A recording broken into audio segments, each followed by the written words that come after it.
Happy Friday. It's time for our Renee Report. Yay. If you don't know what the Renee Report is, just watch my other videos. I also have a podcast called, well, it's not really, it's just like it's a podcast, the Renee Report Unedited, that I put on SoundCloud. So listen to that. It's the best friend podcast to the Renee Report visual. I call it best friends because usually some shows, they have a podcast and they call it the companion podcast, but mine is the best friend podcast. That might be confusing. So I do a podcast and I do this. I haven't posted a Renee Report though since the Oscars, since my Oscars predictions. So yeah, happy Friday. I'm just gonna talk about what I've been wanting to talk about the last couple weeks. Will Smith and the slap heard around the world. He slapped Chris Rock. If you don't know about it, you probably were living under a rock because it was everywhere. And honestly, I thought it was like an April Fool's joke. I thought because the Friday after the Oscars was April 1st, and I thought Chris and Will would be, this is how crazy I am. I thought they would be promoting a movie that had to do with something with the slap. And they're like, just kidding. We're like promoting a movie we're going to be in together. But no, like Will really slapped him because it looked kind of fake. I don't know. Anyways, I feel it was just a misunderstanding for Chris Rock. I think he didn't know about Jada. She does have a condition where her hair is falling out, so she just started shaving it. I don't think Chris knew. I don't think Will should have acted that way anyways. He should have went backstage and said, hey bro, like, don't talk about my wife's hair. This is what she's going through. And I'm sure Chris would be like, because he's apologized. Like, he's kind of talked about it, but not really. Eventually, both of them are going to do like an interview in the next 6 months. Probably that's usually what happens. But Will is banned from the Oscars for the next 10 years, which I think it would be more of a punishment if he didn't win the Oscar, but he did. So it's like, that's like most actors' goals is to win the Oscar. So, unless he's in like a really good movie and like it's nominated for a bunch of awards and he can't go to support it. So I guess that would kind of suck. But yeah, that's his punishment. I think that's really a good punishment. So, but yeah, they're probably going to have an interview. One of them or both of them are going to have an interview. So keep posted on that, or I will keep you posted on that. Story number 2 is, why did I lose my train of thought? I wanted to say something else about Will Smith. Oh yeah, he's apologized to Chris. Like, he didn't apologize to Chris right away, but he did like 3 days later, which I didn't like. He should have apologized to Chris right off the bat.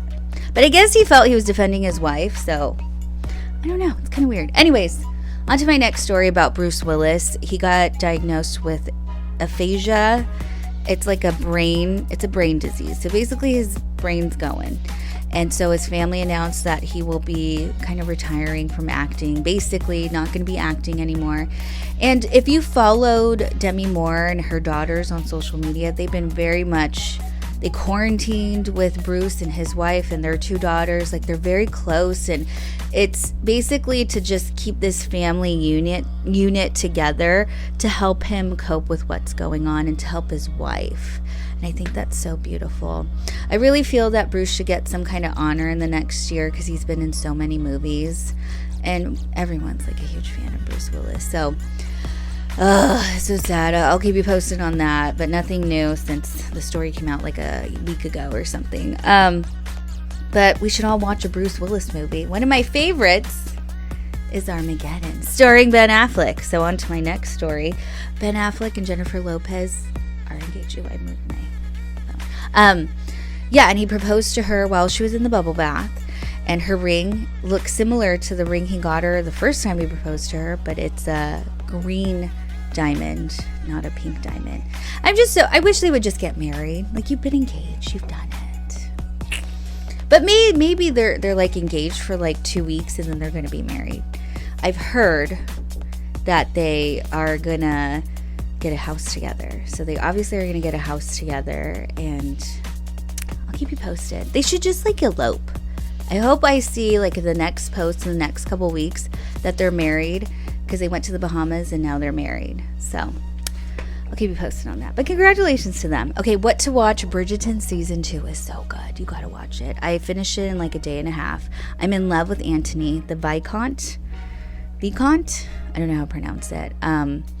And then the girl who plays his soon-to-be, his love interest, Kate, Simone Ashley, is gorgeous. The whole, I think this season's better than the first season. At first, I'm like, they're like both good. No, the second season's better than the first season. And they're renewed for season 3 and 4. So it's one of the other Bridgerton kids' love stories. So each season's going to focus on one of the Bridgerton family's love story, which I think is awesome. I bet you next season's going to be awesome. So watch it if you haven't already.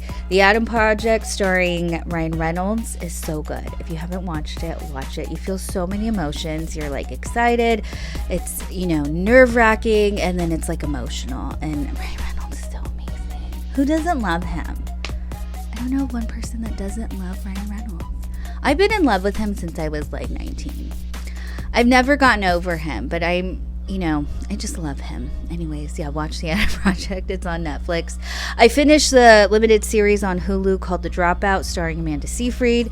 She plays Elizabeth Holmes, and it's so good. Oh my gosh, I really feel like Amanda Seyfried's going to be nominated for an Emmy. I said that weird. An Emmy Award. She will probably win because she played her so well. If you don't know who Elizabeth Holmes is, she invented this like concoction where it could test your blood with drops of blood instead of like vials of blood, and it could tell you what disease you have, but it never worked 100%. Like, it was such a fraud from the beginning, and she just like kept it going. And she's still like on trial to see if she's probably going to do jail time.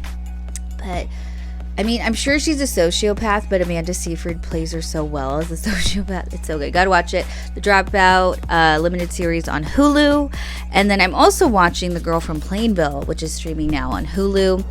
It's about Michelle Carter. She's this girl from like Boston. It's like back east somewhere. Anyway, she basically coerced her boyfriend to kill himself. And because she wanted the attention. I mean, that's how the series is coming off to me. And Elle Fanning plays Michelle, and she does like a creepy, like it shows her practicing crying for the guy's funeral.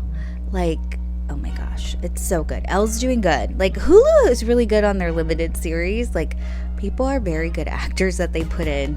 They put in really good actors into their limited series. So, The Girl from Plainville, that's recently what I'm watching. Episode 5 just went out today. And that's pretty much it. I thought I had more to talk about, but I didn't. Do you like my hair? I cut it. It's not bad. It's a little shiny today. What's that about? I don't know. Maybe it's my lighting. Yeah, I will post my podcast, The Renee Report Unedited, at some point this weekend. If not Monday, I'll post it. But thank you for watching. I hope you have a great weekend, and happy Easter.